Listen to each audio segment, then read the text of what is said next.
Budget से लेकर bed तक, पर्ची से लेकर डिजिटल रिकॉर्ड तक, 2025 में कैसे बदली दिल्ली की सेहत व्यवस्था। नमस्कार, मैं हूं समीक्षा और आज हम आपको बताएंगे कि साल 2025 में दिल्ली की स्वास्थ्य सेवाओं की तस्वीर कैसे बदली है और स्वास्थ्य मंत्री के नेतृत्व में सरकार ने सेहत के मोर्चे पर कौन कौन से बड़े कदम उठाए हैं। तो चलिए बात करते हैं। स्वास्थ्य बजट में बड़ा इजाफा हुआ है।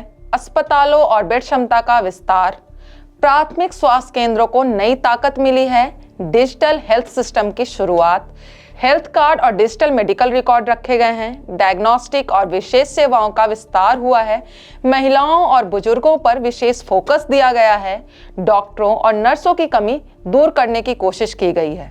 तो चलिए सबसे पहले बात करते हैं बजट और अस्पतालों की स्थिति की। साल 2025 में दिल्ली सरकार ने स्वास्थ्य क्षेत्र के बजट में बड़ा इजाफा किया है। सरकार का कहना है कि बजट का बड़ा हिस्सा प्राथमिक स्वास्थ्य सेवाओं, अस्पतालों के विस्तार और नई स्वास्थ्य योजनाओं पर खर्च किया जा रहा है।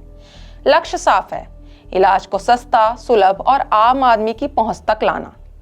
इसके बाद अस्पतालों और बेड की बात करें तो सरकारी अस्पतालों में बढ़ती भीड़ को देखते हुए कई बड़े अस्पतालों के विस्तार पर काम शुरू किया गया है। नए वार्ड, अतिरिक्त बेड और आधुनिक सुविधाएं जोड़ी गई हैं ताकि मरीजों को भर्ती के लिए भटकना ना पड़े और इमरजेंसी सेवाएं ज्यादा प्रभावी हो सकें। इसी के साथ प्राथमिक स्वास्थ्य केंद्रों को भी नई ताकत मिली है। मोहल्ला क्लिनिक और प्राथमिक स्वास्थ्य केंद्रों को नए स्वरूप में विकसित किया गया है। अब ये केंद्र सिर्फ सामान्य जांच तक सीमित नहीं है, बल्कि डायग्नोस्टिक सुविधाओं, टीकाकरण और नियमित स्वास्थ्य स्क्रीनिंग से भी जुड़े हैं। साथ ही डिजिटल पहल ने सेवाओं को और भी आसान बना दिया है। दिल्ली के सरकारी अस्पतालों को एक साझा डिजिटल प्लेटफॉर्म से जोड़ने की प्रक्रिया तेज की गई है। पर्ची, जांच रिपोर्ट, दवाइयों का रिकॉर्ड और अपॉइंटमेंट सिस्टम अब ऑनलाइन हो रहे हैं। इससे इलाज में पारदर्शिता बढ़ी है और मरीजों का कीमती समय भी बचा है। डिजिटल हेल्थ आईडी और मेडिकल रिकॉर्ड भी शुरू किए गए। डिजिटल हेल्थ आईडी को बढ़ावा दिया गया जिससे हर मरीज का मेडिकल रिकॉर्ड एक जगह सुरक्षित रखा जा सके। डॉक्टरों के मुताबिक इससे बीमारी का सही आकलन और इलाज में तेजी संभव हो पाती है। डायग्नोस्टिक और विशेष सेवाओं का भी विस्तार हुआ है। किडनी रोगियों, बुजुर्गों और गंभीर बीमारी से जूझ रहे मरीजों के लिए डायलिसिस, विशेष जांच सेवाओं का दायरा भी बढ़ाया गया है। कई अस्पतालों में नई लैब और आधुनिक मशीनें स्थापित की गई हैं ताकि मरीजों को निजी लैब पर निर्भर न रहना पड़े।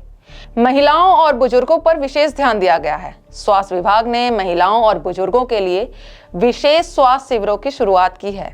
इन शिविरों में अनीमिया, मधुमेह, उच्च रक्तचाप जैसी बीमारियों की मुफ्त जांच की जा रही है ताकि बीमारी की पहचान समय रहते हो सके। चिकित्सकीय स्टाफ की कमी भी दूर करने की कोशिश की गई है। कई अस्पतालों में डॉक्टरों और नर्सों की कमी को देखते हुए भर्ती प्रक्रिया तेज की गई है। सरकार का दावा है कि नए स्टाफ की नियुक्ति से मरीजों को बेहतर देखभाल और समय पर इलाज मिल सकेगा।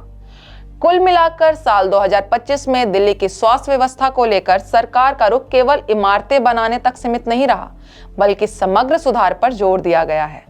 अस्पतालों का विस्तार हो, डिजिटल पहल हो या प्राथमिक स्वास्थ्य सेवाओं की मजबूती, इन प्रयासों से यह संकेत मिलता है कि आने वाले समय में दिल्ली की सेहत व्यवस्था और बेहतर हो सकती है।